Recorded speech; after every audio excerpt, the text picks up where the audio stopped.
in the western states. So I got to teach in Utah, Oregon, Quebec, Alberta, kind of all the cool places really. So I got to travel a lot doing that. I did that for about 8 years.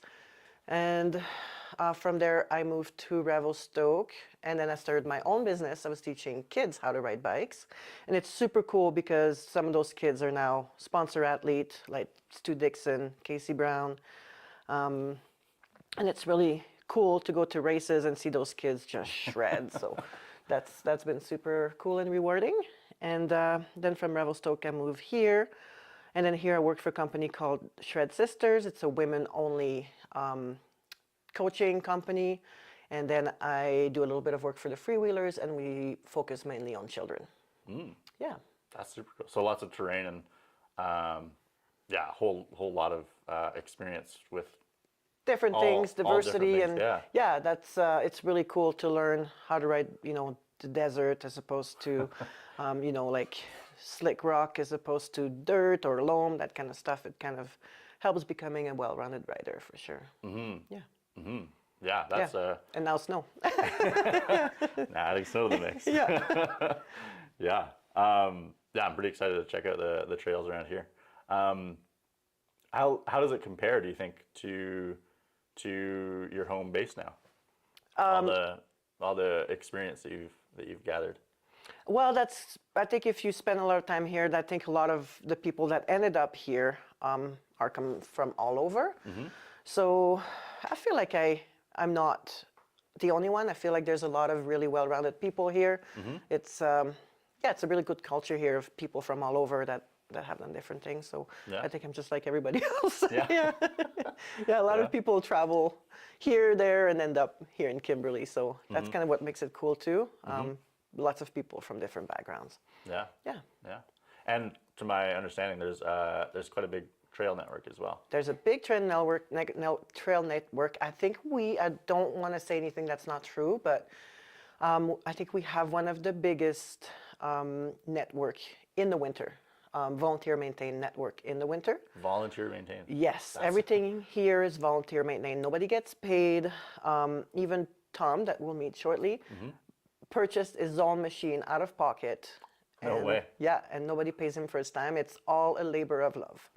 Yeah, we have about 60 kilometers of single. Yeah. That's a. Yeah, oh yeah, I know, it gives me goosebumps. We have quite the crew here of dedicated groomers, and everybody pitches in a different way. We have people, including myself. I have a neck injury. I no longer can groom, but we certainly do other things. I feel like grooming is maybe the glorious part because it's really what gives the final product. But there's a lot of grunt work, like the shoveling and the snowshoeing and all that. So myself, David, Neil, there's a few other people in the background that kind of do all the crap work. And then the groomers can get out and do the glorious work. So it's a team effort. Yeah. You bet. Yeah. And I bet there's numerous volunteers that show up. To be honest, it's a lot of the same people. So it's kind of really cool to see summer and winter. I feel like the crew of us, it seems like we're a big family that seems to do all the work together. It's about a dozen of us, but I feel like summer, winter, it's basically the same people doing the work. Yeah. It's like you're volunteer at heart. Year-round volunteer. Yeah. Are there a few bike clubs in Kimberley? Yeah, so our bike club is the Freewheelers. So we work with Kimberley Trail Society. Kimberley Trail Society is mainly who looks over the trails, the grooming, that kind of stuff. And then the Freewheelers, which I'm on board for the Freewheelers. I'm the race director for Freewheelers, so I organize all the racing events and stuff. Okay, yeah. So we do more events and coaching. So we have coordinator for basically every department. PJ is in charge of the coaching, so I work a little bit with him to get the kids programs going on. And then there's Kai, and Rose, they're in charge of group rides. And so we kind of all have our departments, but we make events and clinics and festivals and races happen. That's what the club does. That's super cool. Yeah. So Kimberley Trail Society, more trail, freewheelers, all the fun events. Yeah. And I'm guessing for someone that's like thinking about it or like a little nervous about it, I'm guessing a club is like a good place to join. It's amazing. We do, like I say, on February 7th, I'm doing a Q&A at Biscuit. It's a restaurant in town that's a huge support for our club. They host all our events and stuff. So I'm doing a Q&A for people who have never biked. They can just come, hang out, grab a beverage, sit with no pressure, and ask any question. No dumb question. What do I wear on my head? What kind of mitts do you recommend? Yeah. So yeah, the club is a really good way to get started. Summer and winter. On Mondays, Rose is hosting beginner club rides. Anyone can join.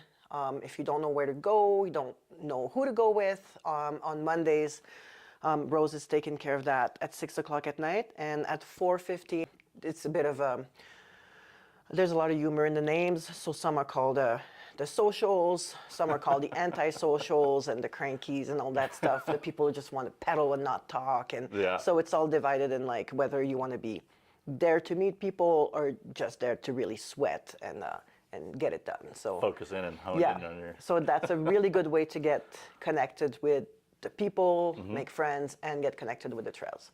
Cool. Yeah. Yeah, that would be a big daunting group to see at first, and then you're like, it's you fit in somewhere easily. Yeah, unless like the group of antisocial can spot each other throughout the group. Oh, all the cranky-looking people in spandex, they kind of all gather on the one side, and usually the rest of the crowd wants to make friends. Yeah. Something for everyone. That'd be pretty fun. On today's trail, whereabouts are we going to be heading? We are going towards town site. We are going to Lewis Creek. Depending on how it goes, we'll do a little bit of instructing in like, there's a big open area. And then we're going to go on a trail called Florence's Gully. It's very low angle. It's zigzag next to a creek. And then there's a little cool area that the kids turn into a fairy garden. Ooh. So it's kind of cool, and like there's little houses and flowers and stuff. So it's kind of a cool little area that the kids like to go to. So we're big kids, we'll like it too. Nice. Yeah, I bet. Yeah. Millie's going to be joining us too. Oh Hey, yeah. Millie, are you going to come? She looks like she's having a good nap there. Yeah, that's another super cool thing, and that's kind of one of the things that got me into fat biking. I used to cross-country ski a lot, which is still super fun, but I couldn't bring Millie. All the trails here are dog-friendly. Oh yeah? So that's pretty attractive to a lot of people. The Nordic Center, unfortunately, in the winter is no dogs. Yeah. So that's the cool thing about the fat bike. You get your trail pass, you buy your bike, and then you don't have to pay for anything else. The trails, like the nature park is your oyster, and you get going, and dogs are welcome, kids are welcome, so it's kind of cool that way. Exciting. Yeah, Millie loves it. For anything fat biking related, Yeah. Is there anything we should touch on before we hit the trail there? Clothing? Yeah. Do you know what to wear? I mean, no, tell us.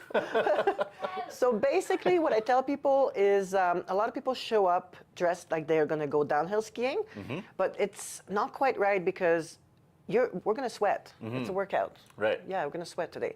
So you basically are going to dress like you're going jogging, hiking, or cross-country skiing. So layers are great, something that breathes well, a flat boot or a running shoe that you have room for either heated socks or thick socks. And the best is just to wear your mountain biking helmet with a thin layer, like a buff or a bandana underneath. So bring a water bottle. Okay. And off we go. Off we go. Yeah. All right. That sounds great. Any more questions? Do we have any audience questions? What's your favorite thing about fat biking? The fact that falling doesn't hurt because there's snow everywhere, so you can push really, really hard around the corners, explode, and fall on a big poofy cloud of snow. Yeah. That's really a good part.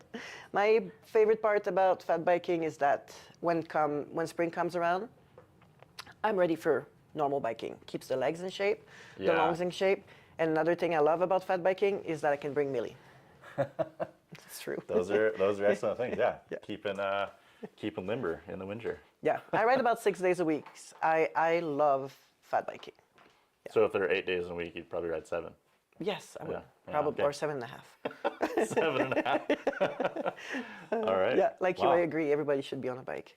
Yeah, everyone should be on a bike. And true. yeah, if you can't get on there, there's somehow a way. Yeah, there is a way. If you think you can't get on a bike, go to your local bike shop, and it's easier than you think. Yeah, they'll sort you out. Yep.